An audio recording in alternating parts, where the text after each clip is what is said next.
안녕하세요. 김명철입니다. 여러분들 독서를 할 때 제일 중요한 거는 이미지화가 굉장히 중요합니다. 우리가 글을 읽을 때 진정으로 내가 글을 읽었고 이해했다라고 하는 거는 머릿속으로 이미지화가 돼야 되고 글이 구조화가 돼야 되는 거예요. 이런 이미지화 구조화는 정리라고 할 수 있어요. 여러분들이 개별적인 글들을 읽어 나가면서 단어나 문장이 아니라 전체적인 측면에 있어서 정리하면서 읽는다라고 하는 거는 이미지화와 구조화가 된다라고 하는 거지. 그래서 얘들아, 이게 정리가 된다라고 하는 거는 이 과정을 거치면서 진정한 이해로 나아갈 수 있는 거예요. 자, 그런데 이 진정한 이해와 정리가 따로 노는 게 아니라 사실 글을 읽으면서 상호 보완적으로 이런 과정들이 일어나는 거거든요. 자, 그러면 요런 어떤 상호 보완적인 과정들을 잘 하기 위해서는 우리가 글을 읽을 때 어떤 태도가 필요하냐 하면은 소통하며 읽기가 굉장히 중요합니다. 그러면 글을 읽는데 누구랑 소통하냐라고 하냐면 글을 쓴 교수님이겠죠. 우리가 수능 모의고사 같은 경우에는 굉장히 정제된 글을 출제를 합니다. 여러분들이 글을 읽으면서 당연히 한 번에 이해가 되지 않아요. 그러면 글을 읽을 때 의문을 가질 수밖에 없어요. 머릿속에 물음표가 굉장히 많이 떠오르겠죠? 그래서 이 의문을 내가 이미지화 구조화를 통해서 해소하면서 정답을 찾아 나가는 과정이 굉장히 중요하다라고 하는 거예요. 자, 정리하면은 진정한 이해는 이미지화와 구조화를 통한 정리에서 출발되는 거고, 이 과정에 있어서 여러분들이 의문을 가지고 그 의문을 해소하는 그런 프로세스를 거친다라고 하는 거예요. 선생님이랑 글을 한번 읽어 보도록 할게요. 자, 첫 번째 단락입니다. 첫 번째 단락에서 첫 번째 줄에서 바로 중심화제를 던지네요. 무역이 발생하는 이유는 뭘까? 왜 무역이 발생하는지에 대해서 설명을 하는 거죠. 자, 근데 여기서 보게 되면은 개별 국가들이 가지고 있는 노동 생산성 뭐 요런 게 있고, 또는 보유 자원의 차이가 무역을 발생시킨다. 이게 뭐지? 이런 차이가 어떻게 무역을 발생시키지? 이 문장을 읽고 우리가 바로 이해가 안 돼요. 자, 그러면은 쪼끔 더 이제 이해를 한번 해 보기 위해서 우리가 이미지화와 구조화를 생각하면서 한번 읽어 볼게요. 일반적으로 각 나라는 상대적으로 더 유리한 자국의 산업에 집중하게 되는데 이를 특화라고 한다. 그러니까 우리가 잘 나가는 것, 우리나라가 잘하는 것에 집중한다라고 하는 거죠, 특화가. 자, 그래서 특화된 자원이나 상품은 수출만 이루어지고 자국이 보유하지 못한 거는 수입하게 되면은 이득이니까 그래서 무역이 이루어지는 게 아닐까라고 하는 거죠. 자, 여기까지 읽으니까 첫 부분에서 얘기했던 게 이게 좀 이해가 되죠. 따라서 이 이론에서 무역이 발생한 이유는 무역을 통해 해당 국가가 가지지 못하거나 우리가 가지지 못하거나 상대적으로 덜 가진 상품을 수입하면 되잖아요. 그죠? 하지만 이러한 무역 이론은 여기까지가 이제 그 이론에 대한 설명이었고요. 이러한 무역 이론은 서로 다른 산업 간의 무역은 설명하겠지만은 동일한 산업 간에서는 이게 설명이 안 된대요. 그러니까 이게 문제점이네요. 문제점이자 한계를 얘기를 하는 거예요. 자, 그래서 우리가 지금까지 살펴본 거 1 단락에서는 뭘 살펴봤냐면은 무역이 발생하는 이유가 고전적 무역 이론 중에서 비교 우위론 가지고 얘기를 해준 거예요. 17 번을 보니까 가하 내용이 나옵니다. 가하 내용이 금방 우리가 살펴본 비교 우위론과 관련한 내용이네요. 자, 그래서 요걸 연계해서 같이 생각을 해볼 수 있습니다. 자, A라는 나라는 산업 1에 특화를 합니다. 이게 잘 나가는 그런 어떤 산업인가 봐요. 예를 들어서 A국은 산업 1, 즉 석유에 특화가 돼 있어요. 만수르 살고 굉장히 석유가 많이 나는 나라라고 한번 해 봅시다. B국은 지하 자원은 풍부하지 않지만은 반도체라고 하는 게 특화되어 있다라고 한번 해 봐요. 자, 그러면 B국 같은 경우에는 반도체를 요쪽으로 수출하고 A국은 석유를 특화해서 B국으로 수출하면 되네요. 자, 그렇게 해서 수입과 수출이 일어난다는 비교 우위론이 우리가 요 이미지를 보면서 이 그래프나 나와 있는 자료를 보면서 머릿속으로 약간 좀 정리가 되지 않나요? 자, 이렇게 된 상태가 우리가 쌤이 말하는 진정한 정리를 통해서 이해가 된다라고 하는 거예요. 자, 그다음 한번 가 봅시다. 첫 번째 단락까지는 괜찮았어요. 자, 두 번째 단락은 뭐냐면은 여기서 동일한 산업 내에서는 그 무역이 일어나는 게 쉽지 않다라고 했죠. 왜냐하면 아까 우리 비교 이론 같은 경우에는 자기가 특화한 산업에서 그 특화를 바탕으로 해서 무역이 일어난다라고 했으니까. 그래서 요 "일어나지 않는다." 그래서 오늘날의 무역 양상을 설명하는데 한계가 있는 걸 설명하기 위해서 나타난 게 뭐냐면은 신무역 이론이래요. 자, 신무역 이론 한번 읽어 볼까요? 자, 신무역 이론 같은 경우에는 만약 두 국가에 각각 독점적 경쟁 시장이 존재하고 각각 독점적 경쟁 시장이 형성되어 있고 그 시장의 규모의 경제가 존재할 경우 두 국가 간에는 무역이 이루어질 수 있다라고 했죠. 그러면은 우리가 이제 여기서 좀 답답한 게 뭐냐면 이걸 몰라요, 우리가. 독점적 경쟁 시장이라고 하는 단어나 개념을 모른다고 한번 해 보세요. 근데 이 P1과 규모의 경제도 모른다고 한번 해 볼게요. 여기서 주장하는 바는 뭐냐면 P1과 P2에 의해서 무역이 이루어질 수 있다. Q라고 하는 결과가 발생한다라고 얘기하죠. 우리가 이게 지금 이해가 안 되는 거는 P1과 P2를 모르기 때문이에요. 자, 근데 모르는데 이게 중요하다라고 하면은 교수님께서는 글을 통해서 알려주실 겁니다. 오케이, 여기서 바로 알려주네요. 독점적 경쟁 시장의 개념에 대해서 얘기합니다. 왜냐하면은 신무역 이론에 있어서 무역이 이루어지는 가장 핵심적인 요소가 P1과 P2잖아요. 자, 근데 이제 학생들로 하여금 문제를 출제하기 위해서 이 개념을 알려줍니다. 그러면 우리는 뭘 해야 되냐면 독점적 경쟁 시장을 이미지화하거나 구조화할 수 있어야 돼요. 자, 이걸 읽으면서 야, 이게 뭐지? 라고 하는 생각을 가지고 이미지화하거나 구조화할 수 있어야 돼요. 해볼까요? 자, 독점적 경쟁 시장은 시장 내에 기업이 많대요. 다수의 기업이 존재한다고 하네요. 자, 그렇기 때문에 그리고 시장의 진입과 퇴출이 자유롭다고 합니다. 자, 근데 여기서 파는 상품은 서로 기능은 좀 유사한 기능을 가지지만 질적으로 차별된 상품을 제시한대요. 자, 이게 머릿속에 잘 안 들어오죠. 자, 머릿속에 잘 안 들어와서 구조화가 안 되면은 예시를 보면 돼요. 자, 예시를 한번 볼까요? 예시를 교수님께서 뭐라고 설명을 해 주셨냐면은 자동차 산업을 가지고 설명을 해 주고 있어요. 자, 보면은 자동차를 생각해 보게 되면 기능은 다 비슷하잖아요. 차라고 하는 것들은 동력을 통해서 이동하는 수단이잖아요. 기능은 동일하지만 자동차 산업 내에서도 승용차, 트럭, 승합차 등 차별화된 상품이 존재하잖아요. 자, 그럼 우리 뭘 알 수 있냐면은 독점적 경쟁 시장이라고 하는 것들이 유사한 기능을 갖고 있지만 질적으로된 차별화된 상품을 만들어내는구나라고 하는 것들을 자, 머릿속으로 어느 정도는 구조화가 되는 거죠. 자, 그러면은 이때 소비자들은 일반적으로 특정 상품에 대한 자신의 선호를 쉽게 바꾸지 않으려는 경향이 있다. 그러니까 예를 들어 자동차 산업의 예를 들어보게 되면은 현대를 좋아하는 사람들은 현대를 계속 좋아할 거고 기아를 좋아하는 사람들은 기아를 좋아하겠죠. 자, 그래서 소비자의 선호 때문에 어떤 현상이 일어나냐면 기업이 이 산업에 있어서는 어느 정도 독점적 지위를 가진대요. 자, 그러면 우리가 개념에 있어서 독점적 경쟁 시장이라고 하는 말에 있어서 이 독점이라고 하는 이 의미를 이해를 할 수 있는 거예요.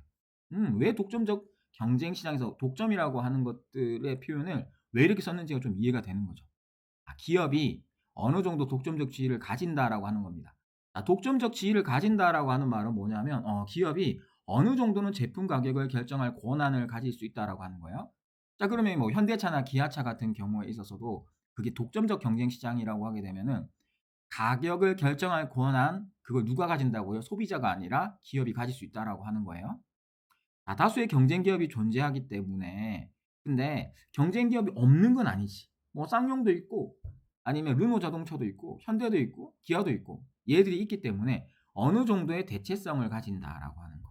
그래서 해당 기업의 시장 지배력은 불완전하다라고 하는 거. 오케이. 또 이해가 됐어요. 정리가 돼요. 우리가 어느 정도 시장 지배력은 불완전하다는 걸 통해서 경쟁 기업이 존재한다라고 하는 거기 때문에 경쟁 시장이라고 하는 거예요. 지금까지 우리가 이 단락에서 본 거는 뭐냐면 독점적 경쟁 시장의 개념이죠. 독점적 경쟁 시장은 소비자들의 선호를 잘 바꾸지 않는다라고 하는 측면에 있어서 독점적 지위를 가진다라는 특성이 있고요. 자, 그다음에 경쟁 기업이 다수 존재하고 대체성을 어느 정도 가진다라고 하는 측면에서 경쟁 시장이라고 하는 특징이 있는 거예요. 우리 머릿속에 구조화하면서 요렇게까지 정리를 해 주면 됩니다. 자, 우리가 아까 P1과 P2에 의해서 무역이 일어난다라고 했잖아요. 그럼 지금은 독점적 경쟁 시장에 대한 개념에 대해서 우리가 봤어요. 그다음에 두 번째 P2가 뭐냐면은 규모의 경제예요. 규모의 경제를 세 번째 단락에서 설명을 해 주네요. 규모의 경제란 생산량이 증가함에 따라서 평균 생산 비용이 하락하는 것을 의미한다. 여러분들 이게 관계도가 나오면 반드시 정리를 해야 돼요. 그리고 가능하면 얘를 좀 이해해 보려고 하면 좋습니다. 자, 근데 이 문장만 봐서는 왜 생산량이 증가하면 평균 생산 비용이 하락할까?라고 하는 또 의문이 들어요. 자, 쌤이 소통하며 읽기라고 하는 거는 이런 의문을 가지는 게 중요해요. 그리고 그 의문을 해소하기 위해서 내가 적극적으로 독해를 하는 게 필요합니다. 이 문장이 왜 이해가 안 돼요? 이걸 모르기 때문에 그렇죠. 평균 생산 비용이 뭐지라고 하는 거. 그래서 평균 생산 비용에 대한 개념을 알려줘요. 평균 생산 비용이란 총 비용을 총 생산량으로 나눈 값을 의미한다. 이 말이 좀 어렵기는 한데 좀 생각을 해보게 되면 뭐 이런 거지 않을까요? 총 생산 비용이라고 하게 되면 선생님이 만두 가게를 하고 있어요. 만두 가게. 그래서 만두를 100개 만드는데 1,000만 원이 든다라고 한번 해봐요. 만두 100개 만드는데 비용이 1,000만 원 들어요. 100개 만드는데. 자, 그러면은 총 생산 비용이란 여기 평균 생산 비용이란 총 생산 비용, 여기 총 생산 비용이고 그다음에 여기 총 생산량, 그러니까 총 생산량 이렇게 나누면 되겠죠. 그럼 한 개 10만 원짜리네. 만두 하나 10만 원이라고 하는 거예요. 평균 생산 비용이라고 하는 거는 뭐 그런 개념이네요. 총 생산 비용을 총 생산량으로 나눈 값이래요. 자, 이렇게 개념을 얘기해 주면 일단 받아들이면 됩니다. 그렇구나. 이렇게 받아들이면 되고. 자, 근데 또 이것도 생각을 해보게 되면 우리가 경제에 있어서 뭔가 사업을 하거나 상품을 만들거나 할 때 초기 투자 비용이 들잖아요.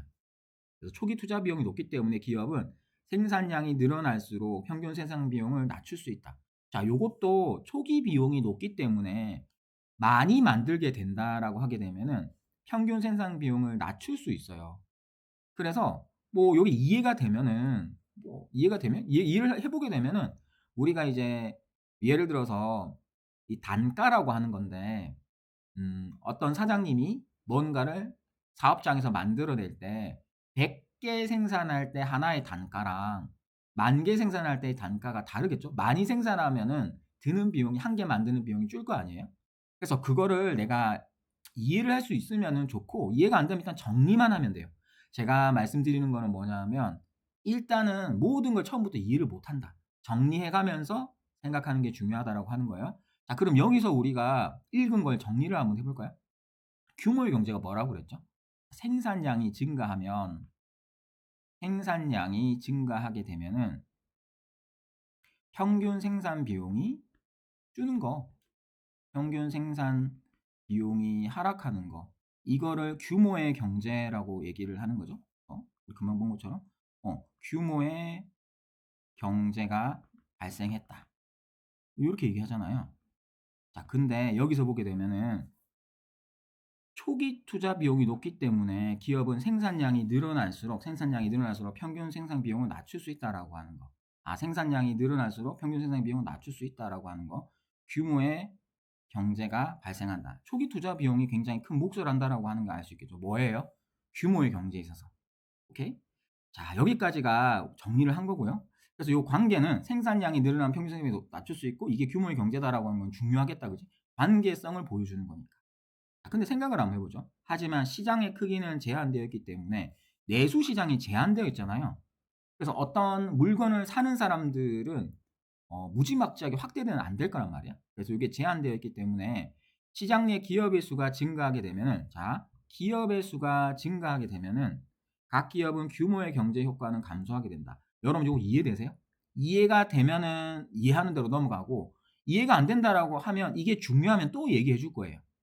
근데 기업의 수가 증가한다라고 하게 되면은 경쟁자가 많아지는 거 아니에요? 경쟁자가 많아져요. 예를 들어서 이전에는 우리 경쟁자가 치킨집 생각 한번 해보죠. 동네에 치킨집이 1개, 2개 있었어요. 근데 그래서 내가 1-2개, 2개 있을 때는 하루에 치킨을 100마리 팔았거든. 근데 갑자기 10개가 생겼어. 그럼 내가 100개 팔 수 있어요? 100마리 팔 수 있어요? 못 팔죠. 그러면은 내가 생산량이 줄겠네요. 기업의 수가 증가하게 된다라고 하게 되면 생산량, 내가 파는 치킨이 줄잖아요. 그러면은 뭐가 올라가요? 평균 생산 비용이 올라가겠죠. 평균 생산 비용이 올라갑니다. 자, 평균 생산 비용이 올라가게 되면은 규모의 경제가 발생했나요? 안 했나요? 여기 요렇게 생산량이 올라가고 평균 생산량이 떨어져야 규모의 경제가 발생하는 거죠. 그래서 경쟁자가 많아지고 기업의 수가 많아지면 생산량이 줄고 평균 생산 비용이 늘어나서 이거는 규모의 경제가 발생하는 게 아니에요. 규모의 경제가 발생하는 게 아니다. 그래서 여러분들이 이렇게 관계도가 나오면은 이렇게 정리를 일단 하는 게 되게 중요합니다. 그래서 요 개념들을 정리했고, 자, 그 다음에 나오는 거는 뭐냐면 그래프입니다. 그래프는 상황이랑 같이 매칭시켜서 보는 게 되게 중요해요. 그림은 규모의 경제가 존재하는 독점적 경쟁 시장, 아까 우리가 본 거, 이걸 가정을 했대요. 동일 산업 내에 존재하는 기업의 수가 어떻게 결정되며, 기업의 수는 어떻게 결정되며, 그렇게 결정된 기업의 수를 통해서 상품의 가격 및 생산량이 어떻게 정해지는지를 보여주고 있는 그림이래요. 자, 우리가 그래프가 나오면 제일 중요한 게 X축과 Y축입니다. 그림의 X축은 기업의 수 혹은 상품의 수, 여기 나와 있네요. 얘를 나타낸다라고 파악했고, Y축은 생산 비용이래요. 생산 비용 혹은 상품 가격, 요걸 얘기합니다. 자, 그리고 CC라고 하는 게 나와요. 여러분들 생소한 용어라든지 경쟁 용어는 쫄지 말고요. 관계도만 정확하게 파악하면 됩니다. CC는 기업 내 평균 생산 비용 곡선이래요. 자, 평균 생산 비용 곡선이래요. 여러분 이게 이해가 되세요? 왜 우상향해요? 왜 비례해요? 기업의 수가 많아지면 많아질수록 상품 가격이 생산 비용, 상품 가격이 지금 올라가고 있잖아요. 왜 그래요? 기업의 수가 많아지게 되면 아까 여기 나오잖아요. 기업의 수가 많아지게 되면은 기업의 수가 많아지면 경쟁자가 많아지게 될 거고 생산량, 각 개별 기업이 만드는 생산량이 줄어서 평균 생산 비용이 높아지니까. 근데 여기까지도 이해를 못했다라고 한번 해보죠. 못해도 뒤에서 중요하면 또 알려줍니다. 아무튼 우리가 여러분 독해를 할 때 계속 의문을 가지면서 모르면은 모른다고 좌절하지 말고 계속 우리가 대화하면서 소통하면서 읽어 나가는 게 중요합니다. 자, 그래서 이건 너무 당연한 건데 내가 이걸 받아들이지 못한다라고 막 그냥 기업의 수가 증가할수록 여기 상품 가격, 생산 비용이 올라가는구나. 요 정도 파악하면 됩니다. CC가 그걸 얘기하는 거였죠. 자, 그다음에 PP는 뭐냐면요. 기업 내 기업이 생산하는 상품 가격 곡선이에요. 상품 가격 곡선. 자, 그러면 요것도 생각을 한번 해보죠. 여러분들 왜 이렇게 반비례 곡선이 생길까요? 기업의 수가 많아지게 되면은 왜 상품 가격이 줄까? 요거죠. 왜 상품 가격이 줄까요? 직관적으로 생각해 보게 되면은 우리가 치킨집이 우리 동네에 10개 있다가 100개가 됐어요. 그럼 치킨 가격을 줄이지 않을까요? 내리지 않을까요? 왜? 경쟁을 하니까.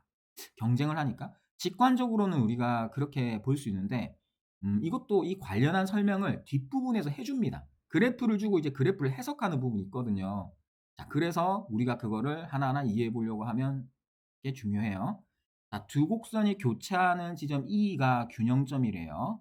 균형 기업의 수를 N1이라고 할 수 있다. 그런데 시장의 크기가 정해져 있다는 것은 어떤 산업의 총 수요량이 일정하다라고 한다. 그러니까 우리가 치킨을 먹는 사람들의 수는 정해져 있거든요.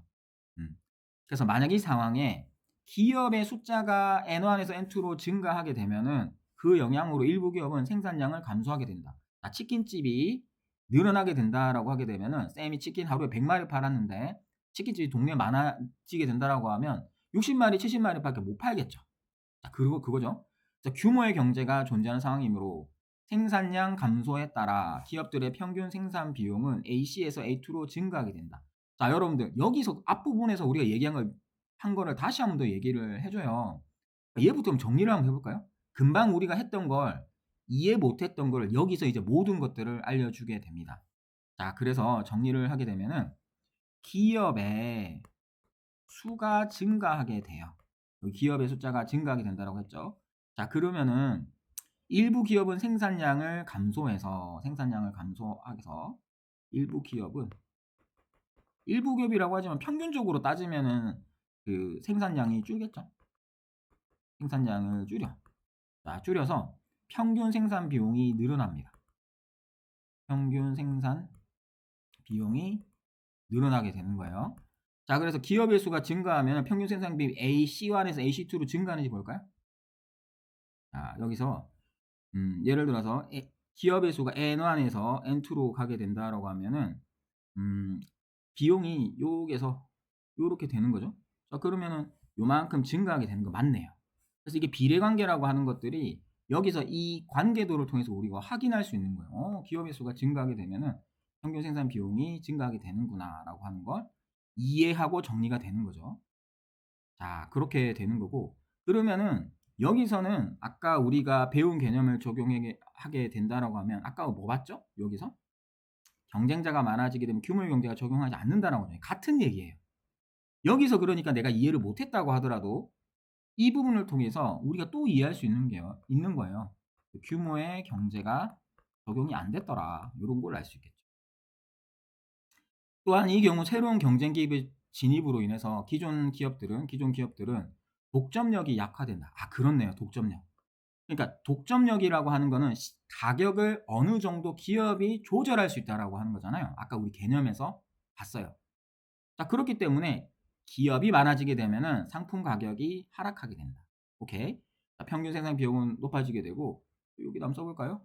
그래서 가격은 떨어지게 돼.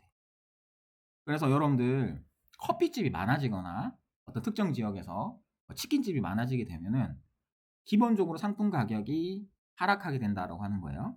맞죠? N1에서 N2 가게 되니까 요 PP 곡선이 가격이니까 요만큼 떨어졌죠. 그래서 여기 P1에서 P2 요만큼 떨어진 거예요. 괜찮죠? 그래서 요렇게 이제 확인을 우리가 하면서 어느 정도는 머릿속에 그림이 그려지는 거예요. 자 그렇게 해서 이제 상품 가격이 자연스럽게 하락하게 됐습니다.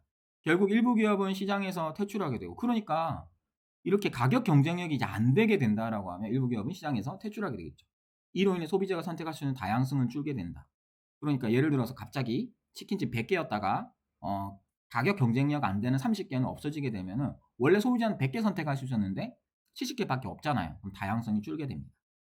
괜찮다 그지? 그래서 여러분 여기까지 뭐 얘기했냐면은 이 그래프를 읽는 상황에 대해서 얘기를 한 겁니다. 규모의 경제에 대해서 얘기를 해 줬네요. 자 그다음에 드디어 뭘 얘기하냐면 신무역 이론. 우리가 지금 쟁점이 뭐였죠? 신무역 이론을 통해서 왜 무역이 일어나는가 그거 아니에요? 여기서부터 이제 나옵니다. 신무역 이론에서는 지금 이런 상황을 극복하기 위해서 바로 산업 내 무역이라고 생각한다. 아 같은 산업 내에서도 무역을 할 수 있다라고 하는 거예요. 그래서 비교 우위론에 의한다라고 하면 같은 산업 내에서는 무역을 안 하고 특화되는 제품을 가진 국가들끼리만 무역을 한다고 했잖아요. 걔랑 좀 다르죠. 자 그래서 기업의 입장에서 보게 되면 이전에는 시장의 크기가 제한돼 있어 규모의 경제를 살릴 수 없었지만은 무역을 하면 뭐가 좋아요? 시장이 확대되는 거죠. 자 시장이 확대되면 어떻게 돼요? 손님들이 많아져요. 손님들이 많아지면 많이 팔 수 있죠. 많이 팔면은 뭘 해요? 평균 생산 비용을 줄일 수 있죠. 평균 생산 비용을 줄일 수 있는 거예요. 자 그런 거고 소비자 입장에서 보게 되면 무역을 통해서 경쟁 기업이 증가합니다. 여러분 이거 이해되세요? 무역을 하게 되면은 예를 들어서 선생님이 펜을 원래는 우리나라 것만 쓸 수 있었는데 무역을 통해서 외국 것도 자유롭게 쓸 수 있다라고 한번 해봐요. 그러면은 국내 기업과 외국 기업이 경쟁을 하겠죠. 그러면은 기업 수가 많아지게 되면 아까 우리 뭐라고 그랬죠? 상품 가격이 하락한다고 했죠. 자, 요런 거예요. 자, 그러면서 소비자의 후생이 증가한다라고 해요. 여러분, 후생이라고 하는 단어는 그냥 여기서는 이익이라고 보시면 돼요. 소비자에게 개이득이 되는 거지. 또한 기존 국내 기업의 상품뿐만 아니라 외국 기업의 생산한 상품도 이용할 수 있게 되어서 상품의 다양성이 증가하게 된다. 자, 결론은 뭐예요? 신무역 이론에 의해서 우리가 처음에 살펴봤던 P1, P2를 봤어요. 뭐라고 봤죠? 신무역 이론에 의한다라고 하면 두 국가에서 각각의 독점적 경쟁 시장이 존재하고 P1, 그 다음에 규모의 경제가 존재할 경우에는 무역이 이루어질 수 있다. 산업 내에서도. 자, 그거를 개념 두 개 P1, P2를 보여주고 다섯 번째 단락을 통해서 이제 우리가 이해가 되는 거죠. 오케이? 그래서 요 과정을 보게 되면 처음에 여러분들이 자, 크게 거시적으로 한번 보죠. 첫 번째 단락은 그냥 좀 이해가 됐어요. 근데 두 번째 단락에서는 좀 이해가 안 돼. 독점적 경쟁 시장이란 말을 우리가 모른다라고 하는 측면에서 보게 되면 이해가 안 됐어. 그래서 여기서도 의문을 계속 가졌거든요. 규모의 경제도 처음에 개념은 알았는데 이게 왜 연결되는지를 몰랐다라고 한번 해보죠. 왜 그래프가 이렇게 그려지는 거야? 라고 하는데 그 의문이 어디서 해소되나요? 그렇죠. 여기서 해소되는 거예요. 그러니까 여러분들이 여기까지 참고 읽어야 되는 거야. 참고 읽으면서 이미지와 구조하고 개념 정리하면서 소통하며 읽기를 했을 때는 이쯤 되면은 어떤 의미가 있는지를 파악할 수 있는 거예요. 자, 그렇기 때문에 여러분들 독해할 때, 비문학 독해할 때 짜증 내지 말고 하나하나 요렇게 분석해 나가는 게 굉장히 중요합니다. 자, 요렇게 이제 우리가 지문을 어느 정도는 이미지와 구조화해서 정리하고 이해해 놓으면은 문제 푸는 건 너무 쉬워요. 자, 일단 언급한 내용이 아닌 건 생산량과 평균 생산 비용의 관계 있죠? 이의 관계가 어떻게 되는지 우리가 몇 번이나 설명을 했죠? 정리도 하고. 그래서 여러분 정리된 걸 보면 돼요. 생산량과 평균 생산 비용은 얘가 커지면은 얘가 주는 거죠. 이 관계라고 하는 건 반비례 관계도 우리가 알 수 있어요. 규모의 경제가 적용되지 않은 산업의 예라고 했는데 예라고 하면 예시거든요. 뭐는 있어요. 규모의 경제 개념은 있죠. 규모의 경제가 뭐다라고 하는 개념을 우리가 세 번째 단락부터 엄청 많이 봤는데 세 번째 단락에 가서 같이 찾아보게 되면 예시는 없어요. 이거 없고. 자, 그다음에 산업 내 무역이 소비자에게 미치는 영향. 우리 5단락에 나왔어요. 산업 내 무역이 소비자에게 긍정적 영향을 미친다. 독점적 경쟁 시장에서 생산되는 상품의 특성. 그래서 상품 같은 경우에 독점적 경쟁 시장 같은 경우에 있어서는 여기 나오죠. 우리 2단락에서 봤어요. 이런 특징들이 있는 걸 우리가 봤죠. 고전적 무역의 비교를 가진 한계. 한계가 1단락에 나오고 그걸 가지고 설명하는 게 새로운 이론이 있다라고 설명을 하면서 신무역 이론 얘기하는 거죠. 너무 쉽지 않아요? 17번 볼까요?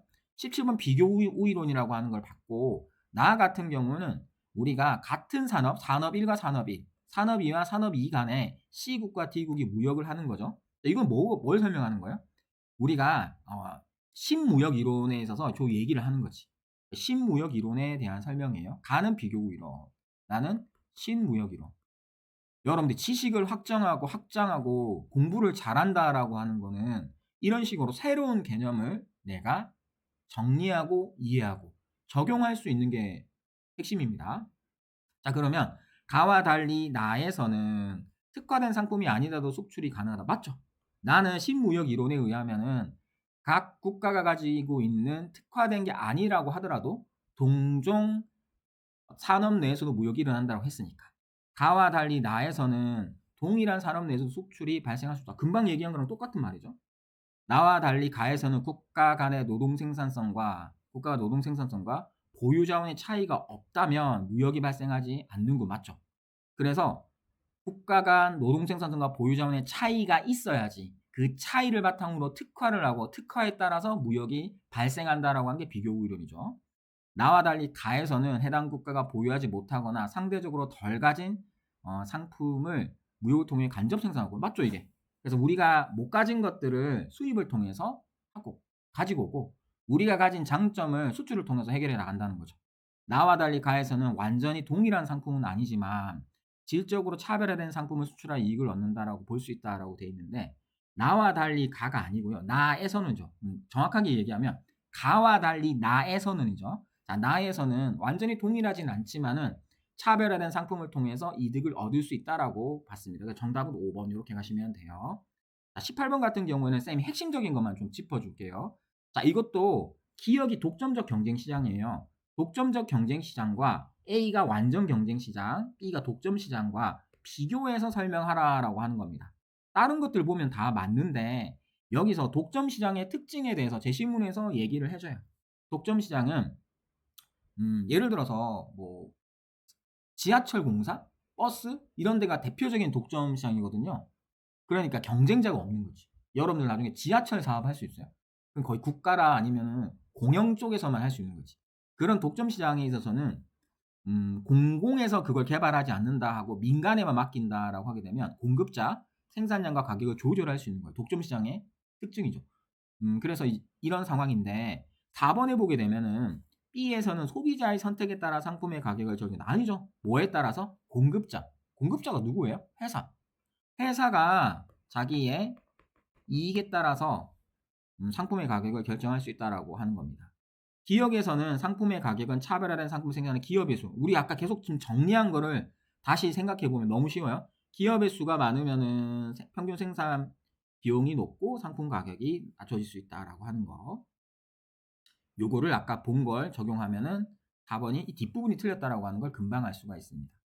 자, 여러분들 19번 그래프 문제를 쫄 필요가 없어. 오히려 그래프 문제가 더 쉬운 경우도 있어요.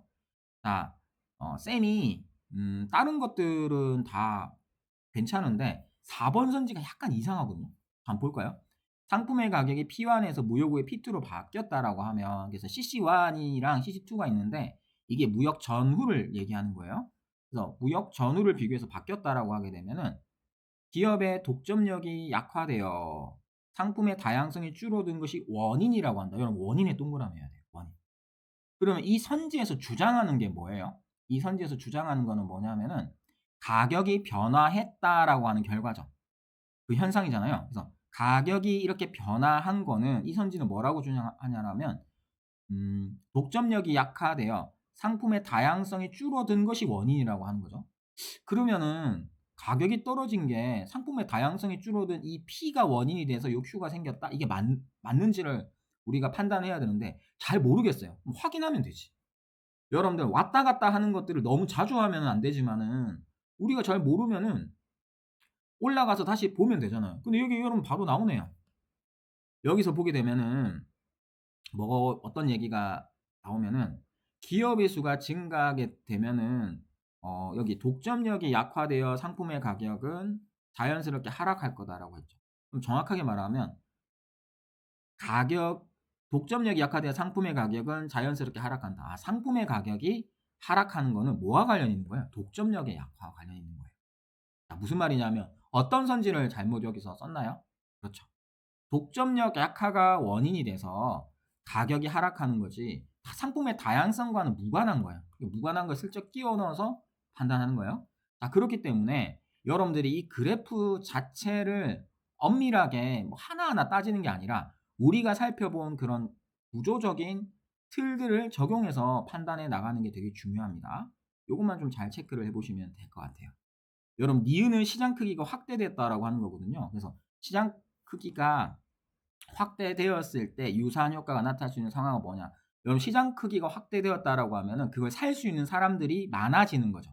살 수 있는 사람들이 많아지는 거죠. 우리가 그 무역을 왜 한다고 그랬죠? 시장에 한계가 있으니까 많은 사람들로 하여금 그런 구매자들을 늘려서 평균 생산 비용을 낮추려고 하는 거잖아요. 비슷한 게 뭐예요? 단기간에 국가가 급격하게 증가했다고. 중국이나 인도 같이 인구가 급격하게 증가하면 내수 시장이 확대되는 거죠. 그러면은 무역의 효과가 비슷하다라고 할 수 있는 겁니다. 그래서 정답은 20번에 5번 이렇게 볼 수가 있을 것 같아요. 여러분들 쌤이랑 요 무역 관련한 경제 지문을 봤는데 여러분 꼭 기억해야 될 거는 뭐냐면 한 번에 정답이 찾아지지가 않아요. 그래서 우리는 제시문을 찬찬히 읽으면서 이미지와 구조화를 생각하며 정리를 합니다. 그리고 정리 과정을 통해서 이해를 해보려고 하고요. 그 과정에서 문제를 출제한 글을 쓴 교수님과 소통하면서 의문을 가지면서 정답을 도출해 나가려고 하는 그런 단계적인 사고를 통해서 독해력이 향상된다라고 하는 것들을 기억하시고, 이 문제와 비슷하게 우리 앞에 보게 되면은 과학 지문이랑 인문 지문도 있거든요. 쌤이 금방 얘기한 것들을 적용해서 여러분들이 쌤이 드린 손글씨 해제본을 보면서 적용해서 판단하는 연습을 한번 해보세요. 이렇게 해서 여러분들이 체계적이고 단계적으로 독해를 해 나가는 걸 체득해 나가는 게 중요합니다. 자, 오늘은 여기까지 하도록 할게요. 감사합니다.